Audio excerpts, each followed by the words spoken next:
எனக்கு பாய்தான் தெரியும், பட்டுமெத்தை தெரியாது. எனக்கு அடக்கம் தெரியும், ஆடம்பரம் தெரியாது என்ற எளியவர். பணத்தை பெற்று நல்ல குணத்தை இழந்து விடாதே. குணத்தை பெற்று நல்ல மனத்துடன் வாழ்வதே மானுட வாழ்க்கையின் ஆக்கமான நோக்கம் என்ற குணாளர்.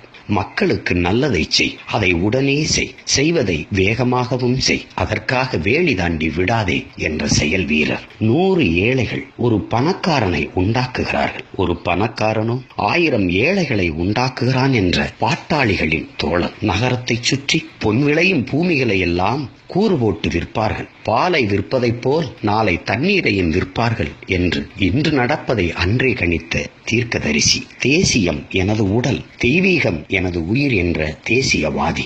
அறிவு என்பது என்ன?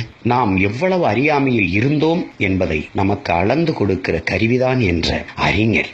சாதிய சிந்தனை கொண்டவன் அரசியலில் புகுந்தால் நாடு நாசமாகிவிடும். சாதிய எண்ணம் கொண்டவன் இறைவனை வழிபடுவதற்கே அருகதையற்றவன் என்ற சமத்துவவாதி. உண்மையை பேசு, உறுதியாக பேசு, இறுதி வரை பேசு. மலர் மாலைக்கு கழுத்தை நீட்டுவதைப் போல மரணக்கயிற்றுக்கு கழுத்தை நீட்டுபவன் எவனோ அவனே உண்மையான வீரன் என்று முழக்கமிட்ட வீரர். எல்லா வகையான மாறுதல்களையும் பெற்ற ஆதி மொழி தமிழாகும் என்ற பெருந்தமிழர் நமது ஐயா தெய்வ திருமகன் பசும்பன் முத்துராமலிங்க தேவர் அவர்கள் உதித்த நாளும் உதிர்ந்த நாளும் ஒன்று, அது இன்று. பெருமதிப்பிற்குரிய நமது ஐயா முத்துராமலிங்க தேவர் அவர்களின் நினைவை போற்றுகிற இந்நாளில் பெருமிதத்தோடு அந்த பெருமகனுக்கு நம் புகழ் வணக்கத்தை செலுத்துவோம். நாம் தமிழர்.